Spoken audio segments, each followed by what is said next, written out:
here's the deal. If hot rodding was easy, if building hot rods was easy, everybody would be doing it. Here's what I've run into. If I put a straight bar right across the back of this bell housing on this Cadillac motor, there's about a gap of about 3/16 of an inch between that point and the fingers of that clutch. If I put the same straight bar across the bell housing here, there's about 3/16 to 1/4 of an inch to my throwout bearing here. Now this throwout bearing works like this. If it was making contact with those fingers back here, that would be perfect, but it's not. It's actually not. It wouldn't make contact at all. Even absolutely fully extended here, it's only going to go about that much, and it couldn't go much further than that because this shaft that it rides on is going to run out here in a little bit. So I called Pat. He's with Wheel Cap Manufacturing out in California. He's the one that built my flywheel and my pilot bearing, and he said that Chevy made different pilot bearings. They made one that's about 2 inches, where this one's about 1.25 inches. So with that 2-inch pilot bearing or so, I'm going to gain 3/4 of an inch here, which might give me enough because it will mean that I'll be depressing these clutch arms. I'm not exactly sure how much they need to be depressed to engage. He said also that he makes a hydraulic unit that'll fit anything and can be adjusted and works like a top, but that runs about $350, which is an awful lot of money to put into a part that nobody's ever going to see. But on the other hand, you know, if that's what I had to do to make it work, I guess after all I've put into this so far, I guess I'd have to go there.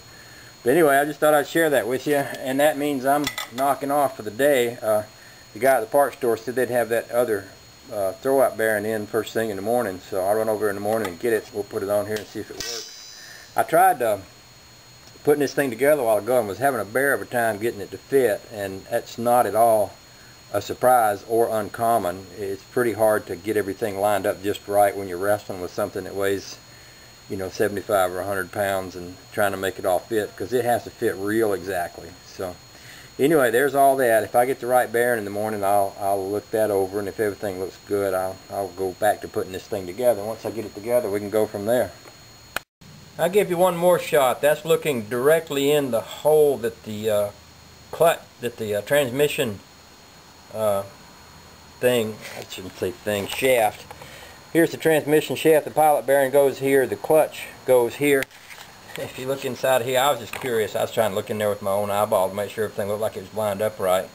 You can actually see it down in there. I don't know. I love this stuff. It just sort of fascinates me. Okay, here's an update the next morning after I've been to the parts store. I did go and get another throwout bearing. It is larger than the other one, but not enough. Yes, it does come out here in such a way that it's fully extended. I've got about 5/8 of an inch, which means that fully extended it would just be touching the clutch forks.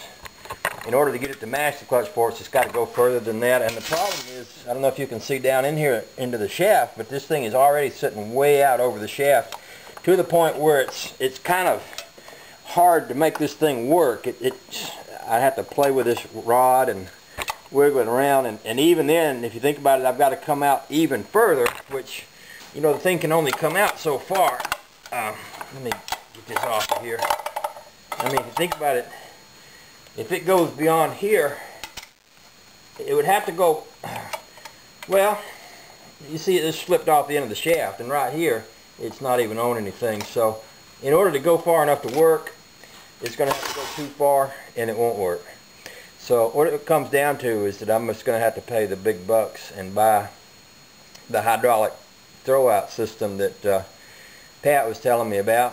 And you know, I think it's going to be a good investment. I mean, it's kind of a lot of money, but I'll just work a little extra overtime and pay for it. And you know, once it's done, it'll be done. It'll be done right. This is something I'll never have to worry about again. Once I put this all back together, it will be right. So I guess that's where that leads me. I'll talk to Pat this morning, go ahead and order it. Maybe we'll have it by next week, and then we can go from there. In the meantime, I'm sure there's more things I can be working on the car. Maybe I'll just go ahead and start building my floor. So anyway, there's the update on that, and so it is.